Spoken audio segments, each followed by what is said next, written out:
Good morning. Here we are again focusing a certain topic on the conceptual framework and accounting standards, and that covers property, plant and equipment. Property, plant and equipment occupies a large portion of your asset in the statement of financial position. That is why this is one of the significant topics in this particular chapter of your conceptual framework and accounting standards. In this discussion, we will focus on the proper recognition of asset as well as the appropriate measurement in peso. We want to emphasize here that for every recognition, there is measurement. So let's proceed with the topic.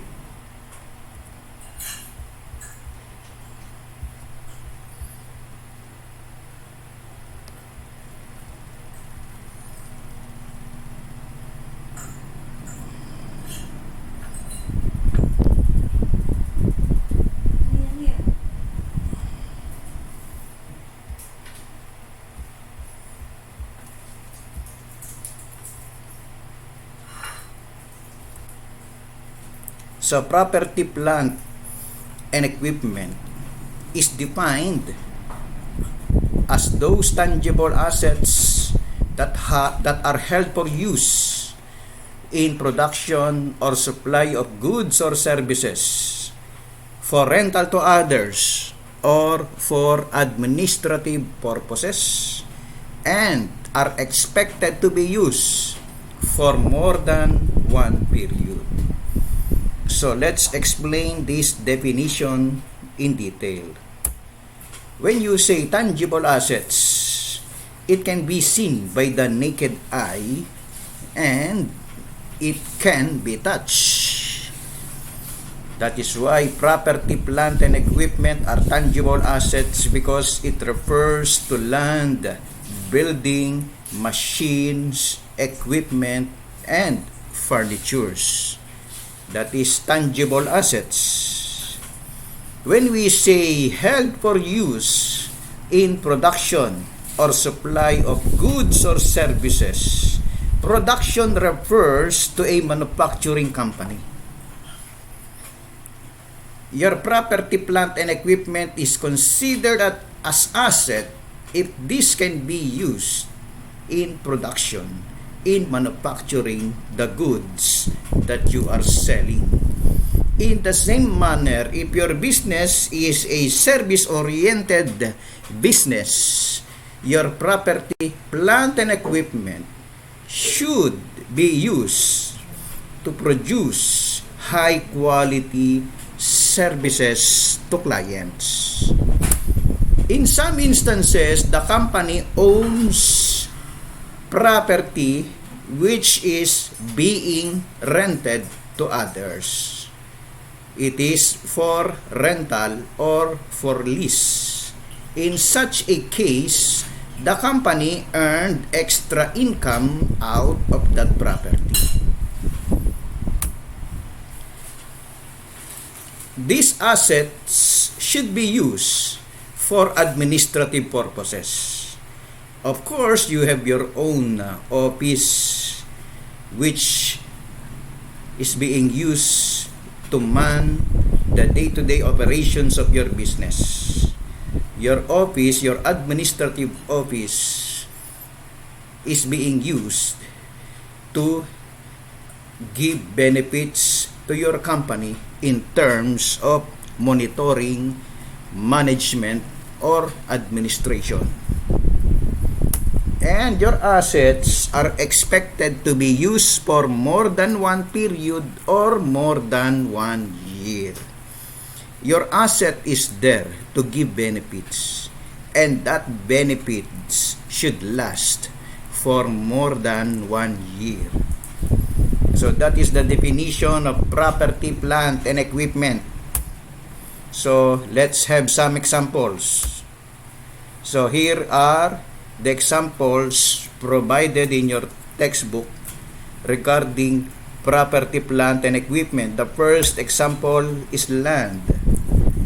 Land is evidenced by a transfer certificate of title under the name of your company. So that land eventually gave benefits to your company because your building is located in that land. When you say land improvements, we are referring to the parking lot, to the garden, landscaping that was put in your area to make the land more usable to other persons. Of course, the building is erected within your land. That building house your office, maybe your factory, your warehouse, and other areas functioning as part of your business. Machinery most of the time is applicable to a manufacturing company. Your machinery are being used to manufacture or produce your products or goods. Ship. When your company is operating a vessel or your company is a shipping company, of course, you own ship or a lot of ships. This is part of your property, plant, and equipment. Aircraft is applicable to airline company. Of course, the main source of income of airline company is the transportation fare being generated from the passengers of an aircraft. Motor vehicle, all businesses have their own motor vehicle being used by executives, being used as delivery equipment, which will be used for attending functions outside the office. Of course, furniture and fixtures is a permanent element of property, plant, and equipment. You have your furnitures in the office, which will be used to function your administrative office. Office equipment pertains to computers. During our time, we have the typewriters, but today typewriters are not being used. It is no longer being used. So when you say office equipment, basically we are referring to computers and other machines like printers, scanners, bookbinders, and other equipment related to office function. Patterns, molds, and dies are being used by a manufacturing company if your product is based on patterns and molds. Example, you are producing porcelain kitchen utensils. Whenever you produce those porcelain kitchen utensils, you are using patterns, molds, and dies. Tools is also applicable to a manufacturing concern, or in most instances, this pertains to auto repair shop or a car manufacturing company. So the tools are being used to assemble or to produce or manufacture your product. The last one, we have the bearer plants. This was already discussed in a separate topic called biological assets. As far as you can remember, bearer plants are being owned by an agricultural or food producing company. So, let's proceed to recognition. What do you mean by the word recognition? Every asset of property, plant, and equipment should be properly recognized. And there are some criteria to be followed in order for an asset to be recognized. How can you simply describe the word recognition? It is simply proper identification or proper classification. So let's discuss what do we mean by recognition, because an asset not properly recognized or not recognized will not qualify as property, plant, and equipment. Letter A, it is probable that future economic benefits associated with the asset will flow to the entity. That means your asset is a performing asset. If the asset is not performing, it is not an asset and it should be disposed immediately. Any business is not supposed to maintain non-performing assets. All assets are supposed to be performing and should give benefits to the company. So here is my explanation. The asset has the strong capability to generate revenue and cash for the company. The most typical examples are factory machines, computer equipment, land, and building.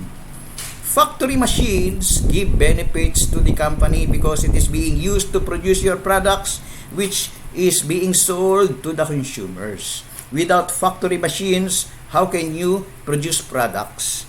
That is why it is a most typical example of an asset that give economic benefits to the company. Computer equipment is being used for your administrative function like printing,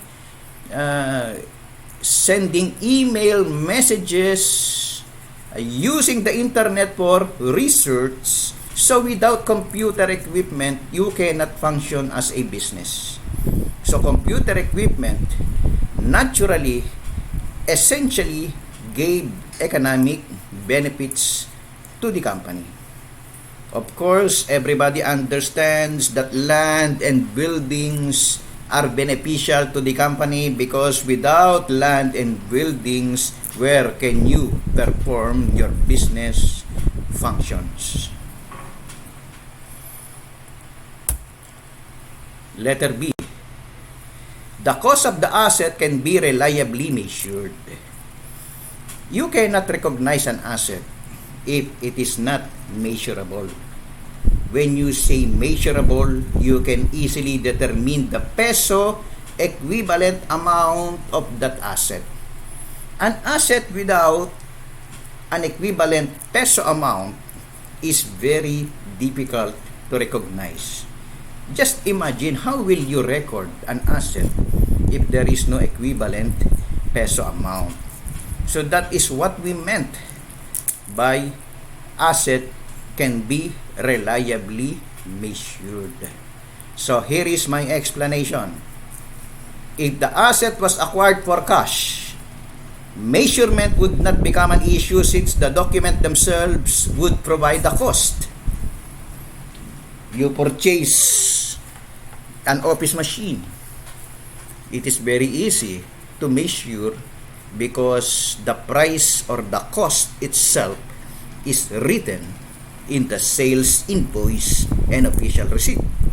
So there is no issue if the asset was acquired for cash. The problem may arise if the assets came from a donation.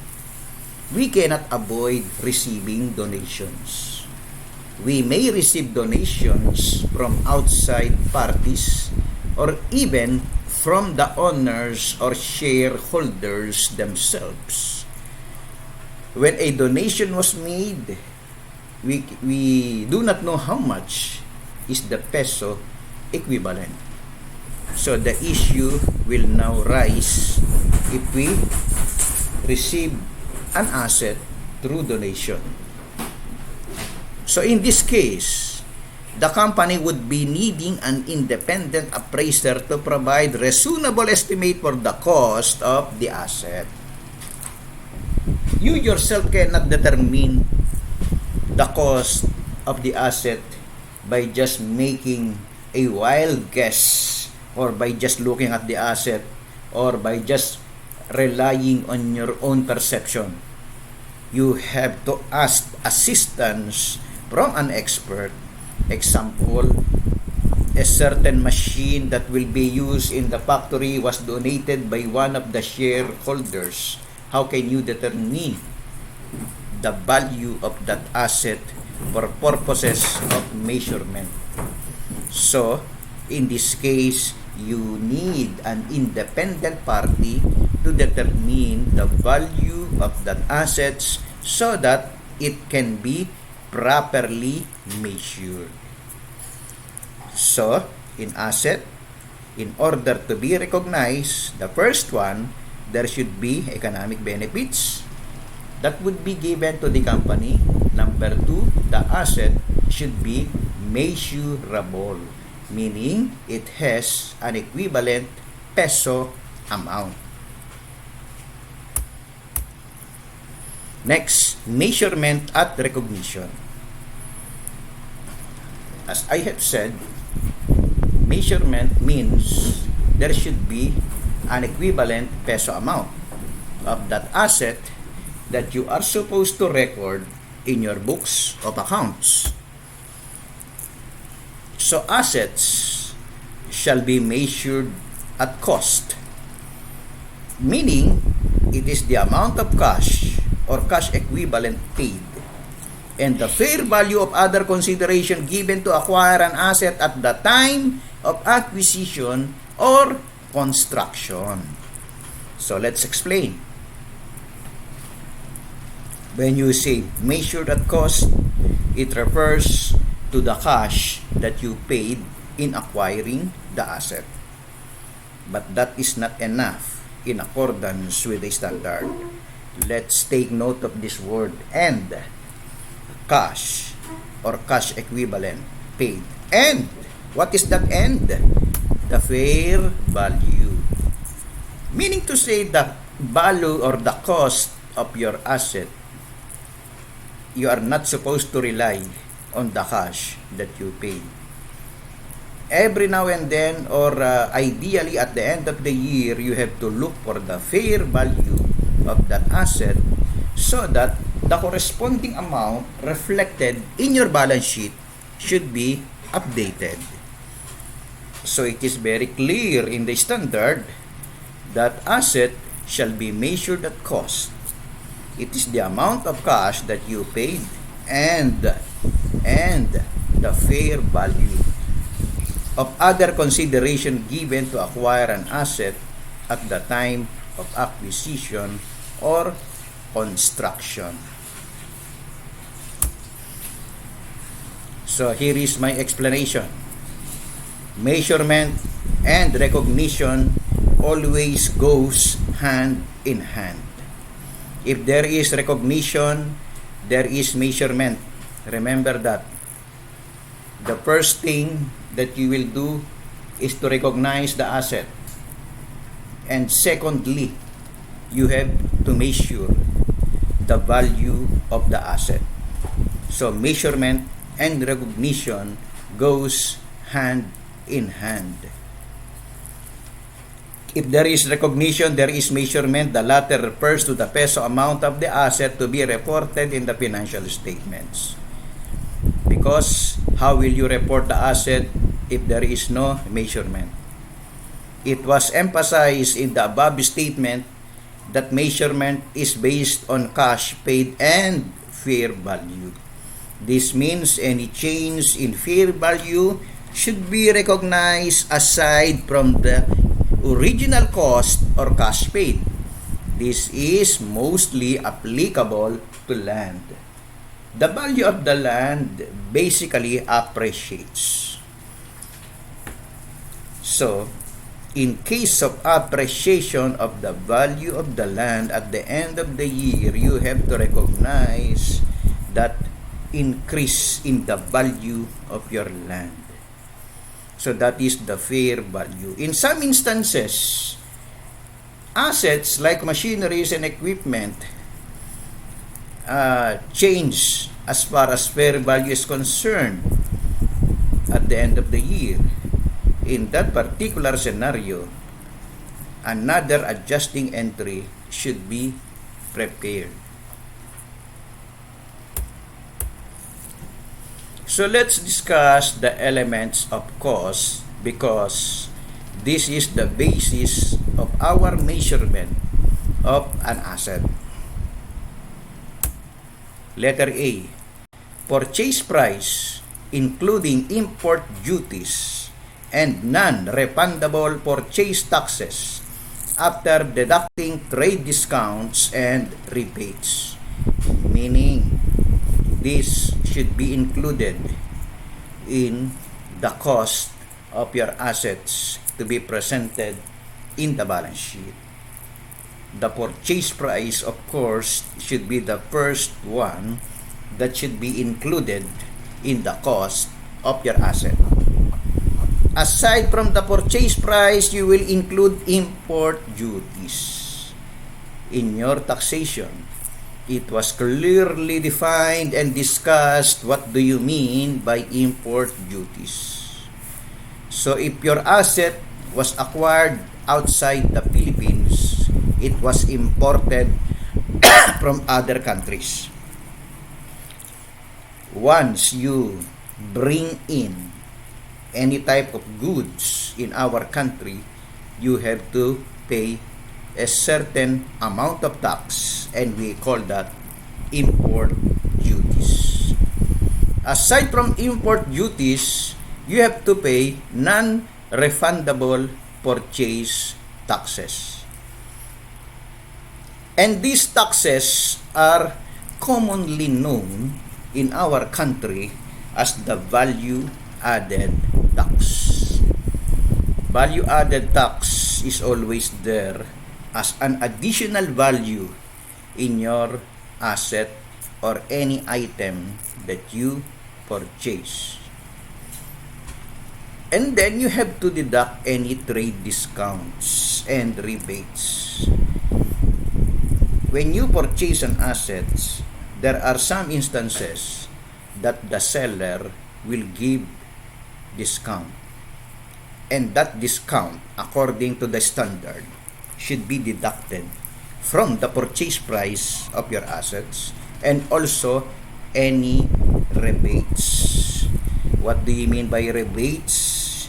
Basically, rebates refers to any excess payments. So those excess payments should be deducted from the purchase price of your asset.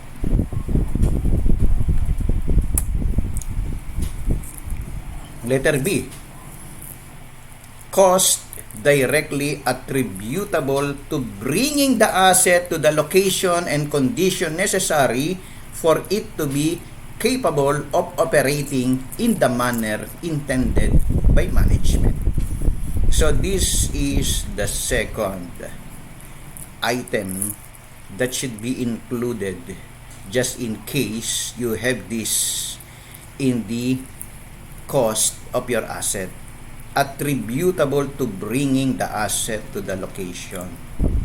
Because how can you use your asset if that will not be brought to your location? So the expenses that you incurred in bringing that asset to your location should be included in the cost of your asset.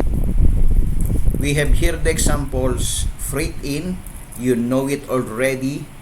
It is the delivery charge being paid once the asset was delivered to us, or any transportation expense, additional transportation expense. In some instances, you have to pay for the honorarium of delivery personnel and other possible costs that will be considered essential in the delivery of asset to your location and making it capable in operating as intended.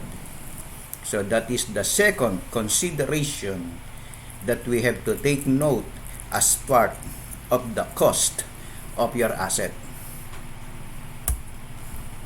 Letter C, initial estimate of the cost of dismantling and removing the item and restoring the site on which it is located. It is always being done by some companies. And our example is if the old machine will be replaced by a new one, we have to remove or dismantle the old one and install the new unit. It is unavoidable. We cannot avoid this kind of scenario. There is an old machine, it is already obsolete. You have to replace the old machine. So in order to replace that, because that is already installed permanently in your factory, you have to spend a certain amount of money in dismantling the old machine. And then you have to spend another set of money in installing the new machine. And the expenses that you incurred in dismantling and installing are included in the cost of your asset. Another, in this case, all the costs incurred should be included in the measurement. Next, these are the costs directly attributable to the asset. Letter A, cost of employee benefits arising directly from the construction or acquisition of the item of property, plant, and equipment. So when we purchase equipment or we construct a new equipment, we have to spend money for the person or persons doing the construction or doing the installation. So here is the example. Mr. Bert de Guzman is a regular employee of Alexa Company as one of the maintenance personnel. A machine was acquired and needs to be installed in the factory of Alexa Company. And Mr. de Guzman was tapped to do the installation because of his expertise. The honorarium paid to Mr. de Guzman will be part of the cost of the machine. So here is a typical example of the cost of employee benefits. The honorarium paid to Mr. de Guzman is not part of his regular salary, but it is paid to him because it is his expertise, and this is considered an extra income for Mr. de Guzman, but an additional expense to the company because Mr. de Guzman is the one who installed the new machine to the company. Next, letter B, the cost of site preparation. So here is our example. When a company is planning to build a factory, planning and preparation should be done. And that includes professional fee of architect, construction permit, supplies used in preparing the blueprint, and other possible expenses in relation to the site preparation. So before we build a site, an office space, a warehouse, or a factory, it is not as simple as building. We have to do some preparation. So in preparing the site, naturally, we will pay professional fees to those people who are considered expert in the site preparation. and that includes professional fee of architect. In some instances, we pay the engineers, we pay for the construction permit, and other possible expenses related for the site preparation. So letter C, let's continue. Initial delivery and handling cost. Actually, this was already discussed in the previous topic.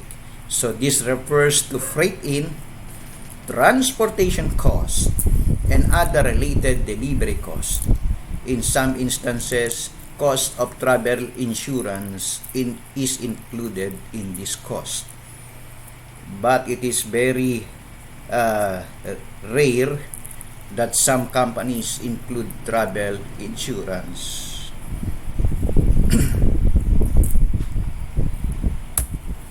Letter D, installation and assembly cost.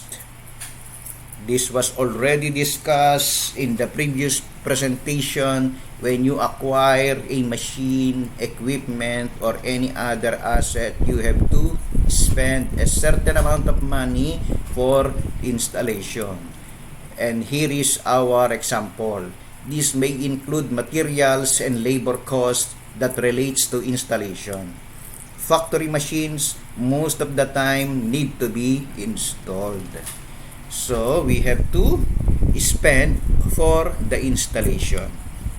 Likewise, automated tellering machines needs to be installed. Hence, the bank incurred installation cost in relation to this asset. So, these assets are intended for permanent use. That is why the asset or the machine or equipment must be installed permanently in a certain place. If that is the case, you have to spend a certain amount of money for making it permanent and not movable in a certain place. And the cost that we spend is included in the cost of our asset. Of course, we should not forget the professional fee that we paid. Most of the professional fee involved here are architects or engineers' fee, especially for the building up of factory, warehouse, and special purpose machines and equipment. So this professional fee is mostly applicable in erecting a building, regardless whether the building will be used as office space, will be used as warehouse, or factory. Next, cost of testing, whether the asset is functioning properly.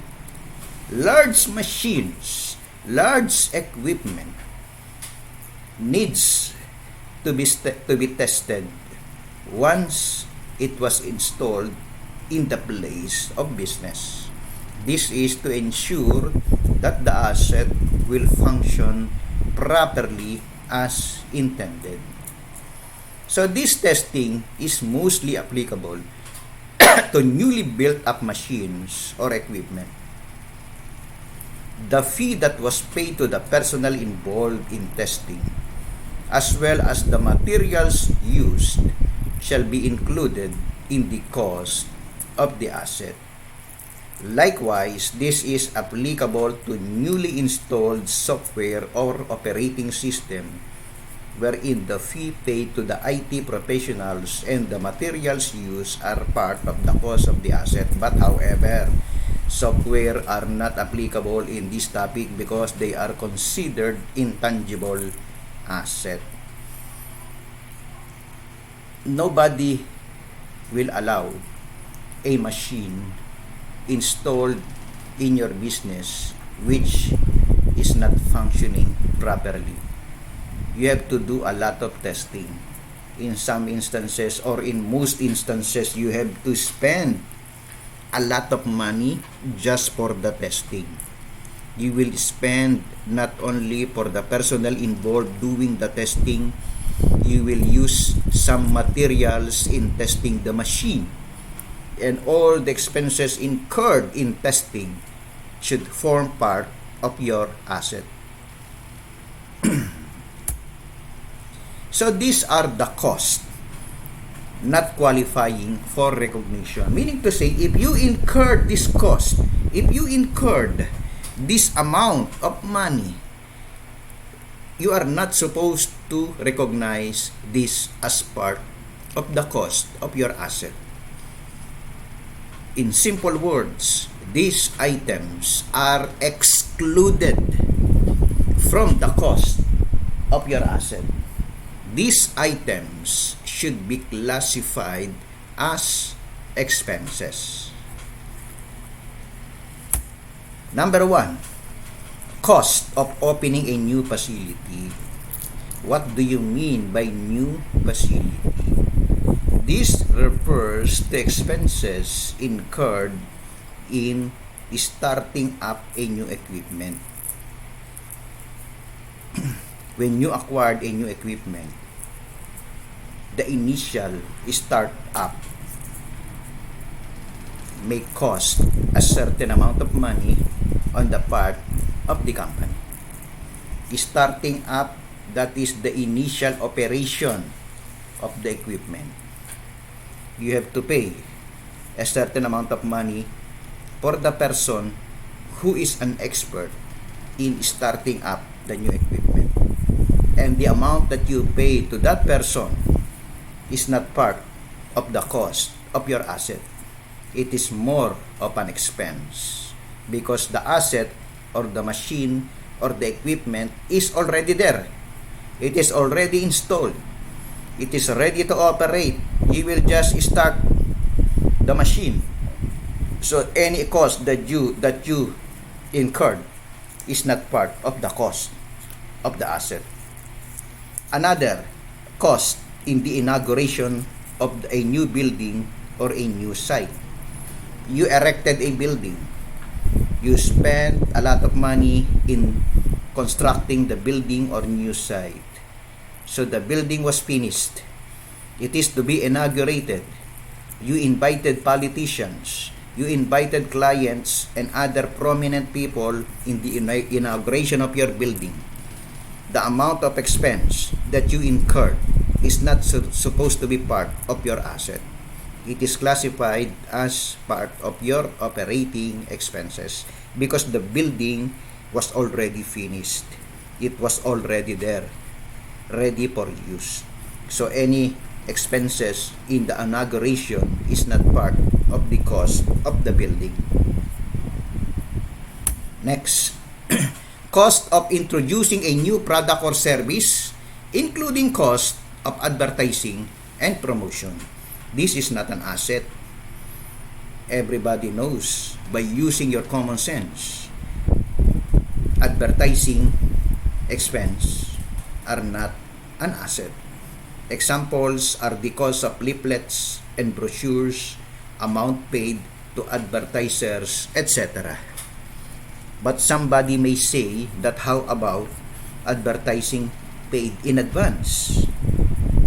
I agree, that is an asset, but it is classified as another asset and we call that prepaid advertising, not part of your property, plant, and equipment. Next, cost of conducting business in a new location or with a new class of customers, including cost of staff training. Example, expenses incurred in entertaining new clients or customers. So, you will conduct business in a new location. You will introduce your product in a new area. You have to entertain new customers. So, the expenses that you incurred in introducing a product in a new area or location is not an asset. It is part of your representation and entertainment expenses. if you train your employees in relation to the introduction of a product in a new location, the cost of training is not an asset. It is considered training expenses. Administration and general overhead costs, of course, just using your common sense, these are not assets. And the examples are salaries of office staff, office supplies, etc. Some of you may ask a question. Can we consider stapler, scissors, punchers as part of our assets? The general practice is that these small equipment are not classified as asset, but rather classified as office supplies. These are not part of your office equipment because the amount is very minimal as compared to other assets. But some companies, especially the small ones, are classifying scissors, staplers, punchers as part of their office equipment. In other words, it will always depend on the accounting policy of the company. But as I have said, the general practice is that they are classified as office supplies. Next, number 5. Cost incurred while an item capable of operating in the manner intended by management has yet to be brought into use or is operated as less than full capacity. There are some instances that you acquired a machine, but that machine needs to be customized because that machine is operating, but the operation does not meet the requirements of management.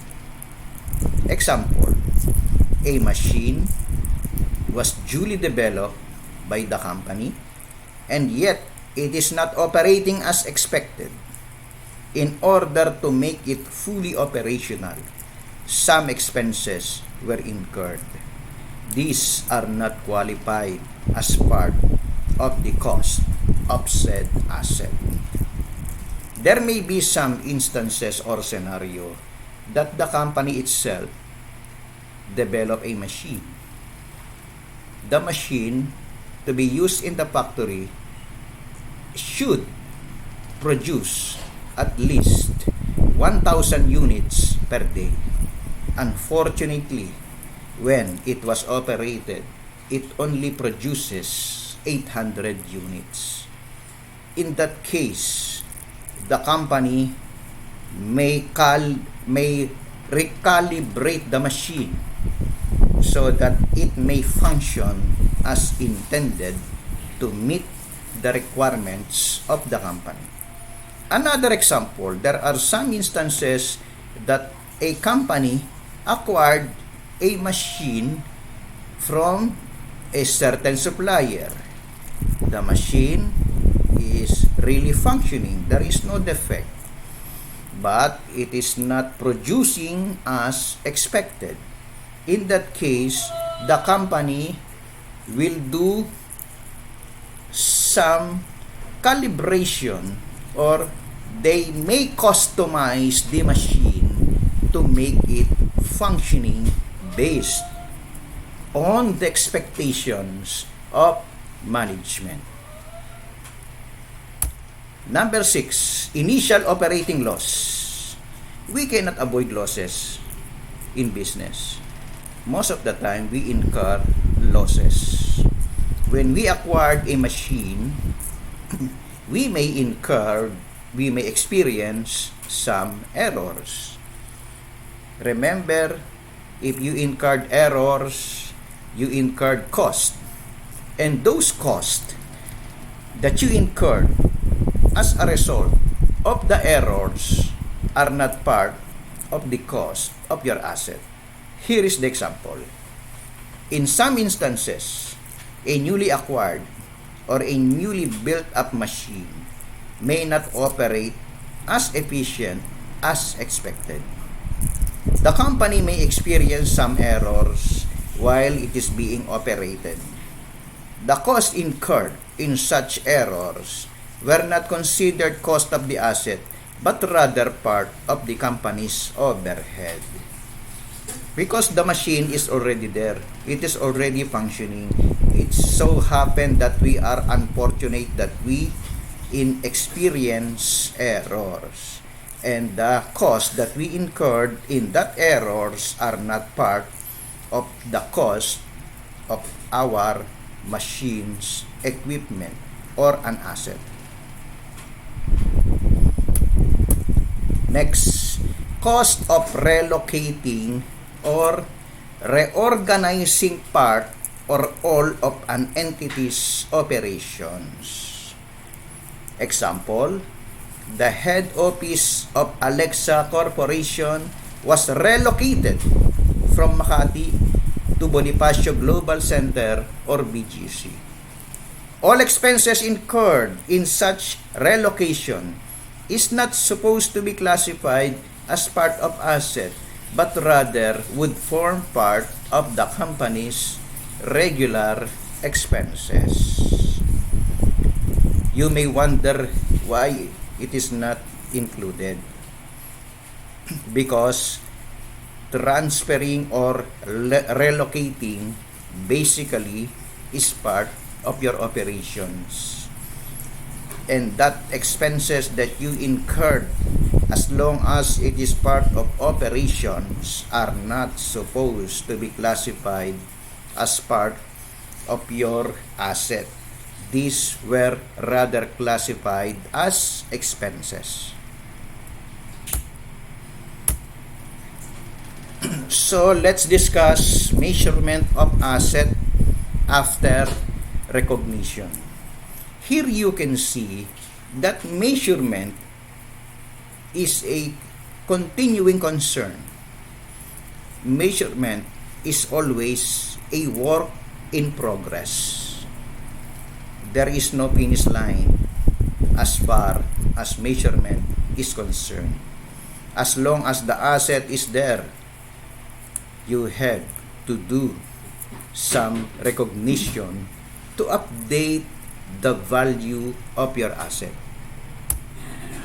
So we have here the cost model. Actually, we have two models as mentioned in your textbook. The cost model and the fair value model. And this is the cost model. We have here an example of the cost model. The acquisition cost or original cost of the asset is 5 million. That is the amount of asset that we acquired. This is just an example. Of course, we will deduct accumulated depreciation.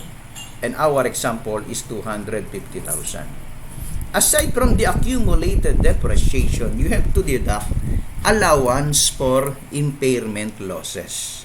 What do you mean by the word impairment? Because when you acquired an asset, you cannot avoid possible damage. And that possible damage is considered or labeled as allowance for impairment losses. Here, our example is 100,000 pesos. So the carrying value or net book value of our asset in this example is 4,650,000 pesos. So this is an example of the cost model. Next. So we have the revaluation model, otherwise known as the fair value model. So in this example, we will use the same example. The acquisition cost or original cost of the asset is 5 million pesos. And then, we will deduct or add any increase or decrease in fair value. In this example, there is a presumption that there was an increase in fair value of 300,000 pesos. So we have to add that increase in fair value. Of course, if there was a decrease in fair value, we have to deduct. So in this model, we have to always consider the fair value of the asset. Next, we will deduct the accumulated depreciation and allowance for impairment losses of 350,000. We are using the same example. So, the revalued carrying amount is 4,950,000. And we are using here the revaluation model. So here you can see the difference between the cost model and the revaluation model being used if an asset is being measured after recognition. So it's up to the company what model will be used. It depends upon the company. So let's discuss acquisition of asset on account.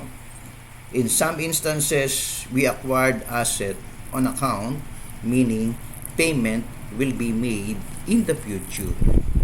So how can we measure that asset acquired on account? If subject to cash discount, said cash discount should be deducted from the invoice price of the asset. So when you say discount, there should be a discount period.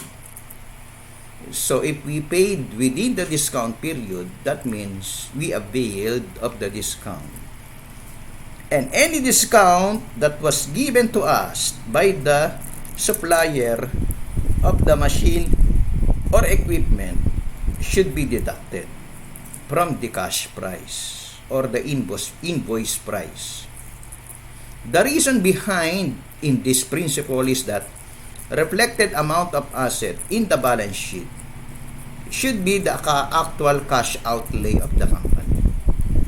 This is applicable only for those acquired on account. So it is clear that any discount should be deducted. Acquisition of asset on installment basis.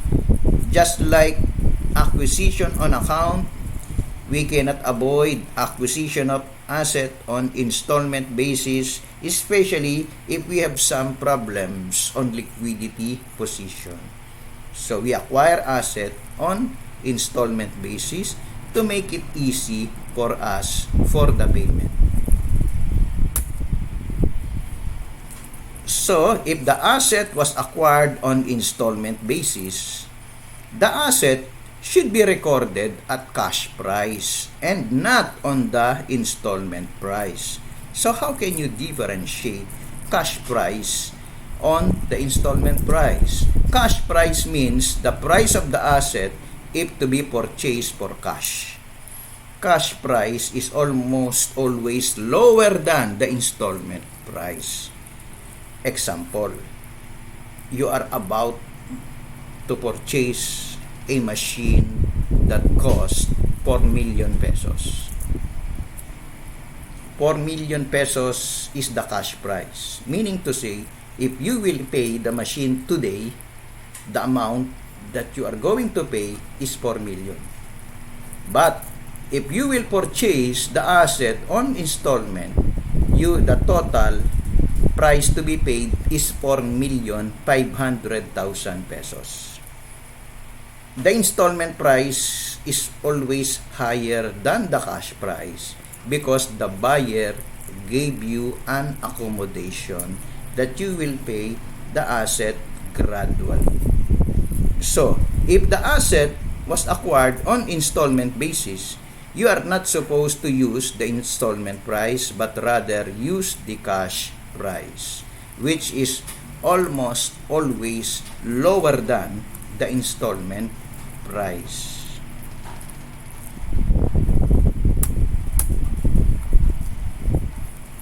So we have here the property acquired through the issuance of shares of stocks. So there are some instances that instead of paying cash, you will issue shares of stocks, meaning to say the supplier will eventually become one of the shareholders. So what is the principle behind the property acquired through the issuance of shares of stocks? So the property shall be measured at an amount equal to the following in the order of priority.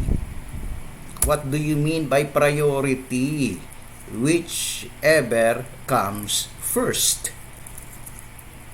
We will give preference to something. That is the order, that is the meaning of priority. So what is the order of priority when it comes to property acquired through the issuance of shares of stocks? The first priority is the fair value of the property received or acquired.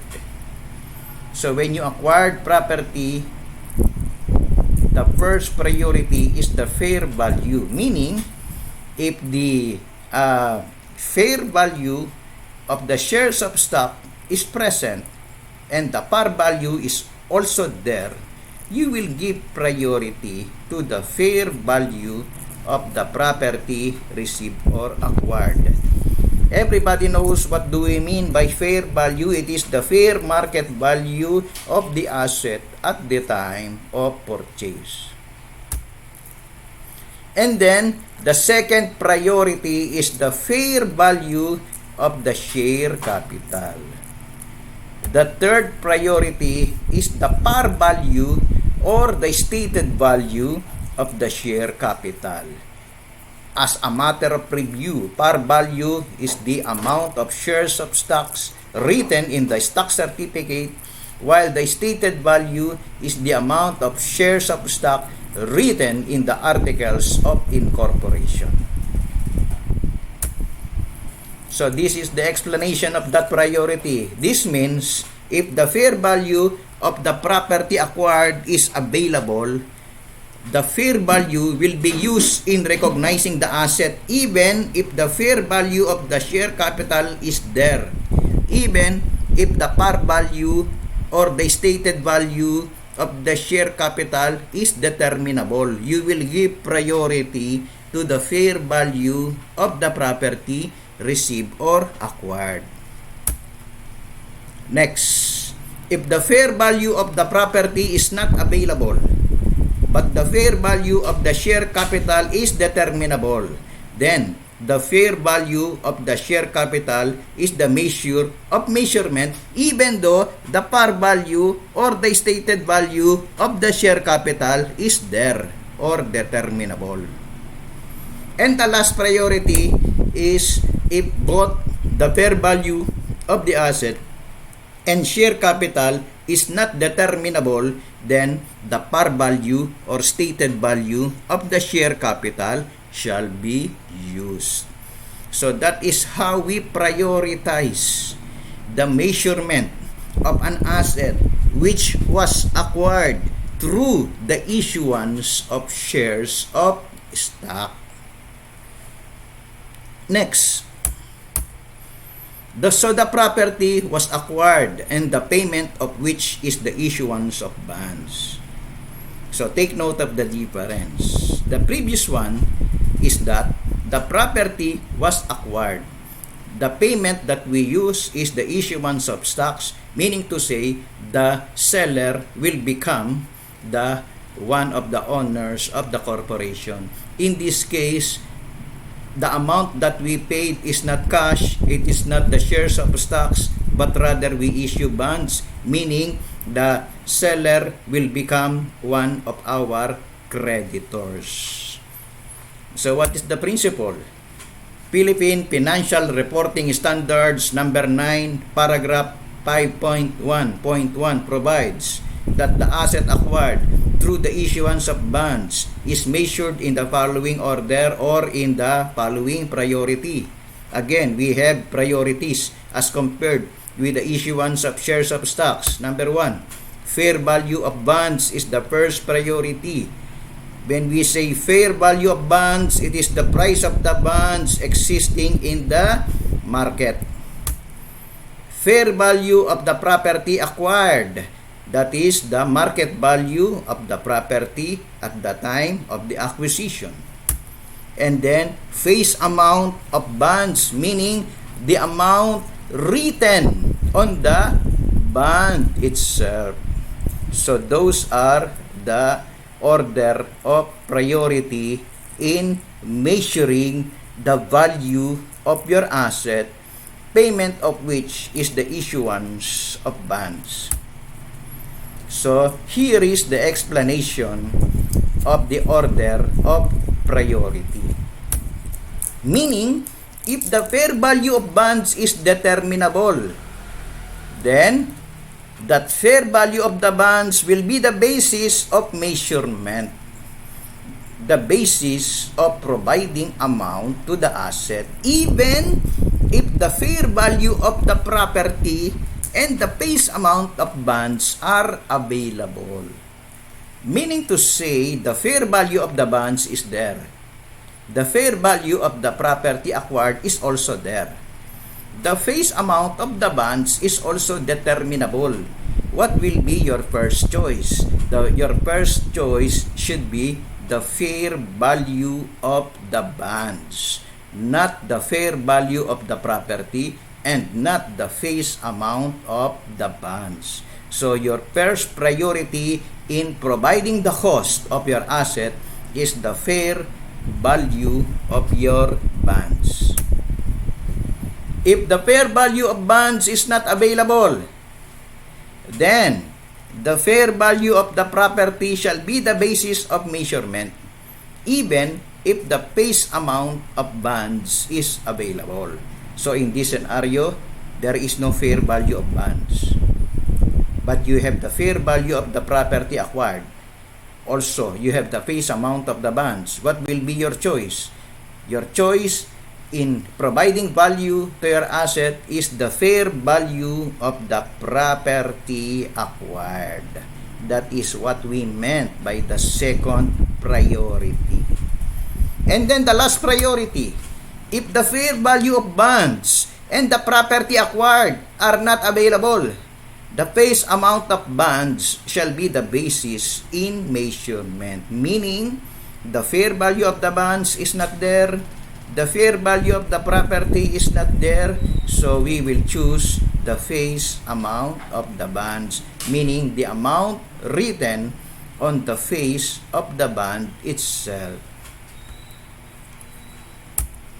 So that ends our lecture for this particular day.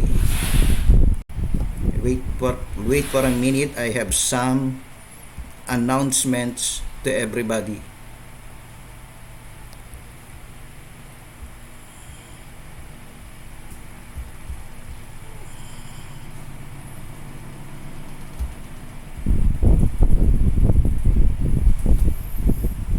So I want you to please subscribe to my YouTube channel. So just type my name, Amando Isip, or you just proceed with this link below my name in this slide, and then you look for the videos that I presented, and that will be an added subscriber to my account. So that is my appeal to everybody today. And then I have an announcement. I ask everybody to pray for our BSA 5. They are now presently conducting online classes on the Professional Review and Training Center, that is the Integrated Enhancement CPA Review Program of LCUP. Our aim here is to achieve 100% passing percentage. That is why all of us in CBEA are doing our best to make them pass the CPA board exam, which will be given on October 2020. So, a special mention to Brent Joseph Labang, Christine Cabrera, Rodrigo Francisco, Ryan Abacan, Gino Ilag, Nicole Magtangog, and the last one, Carmela Labastida. So, God bless everybody.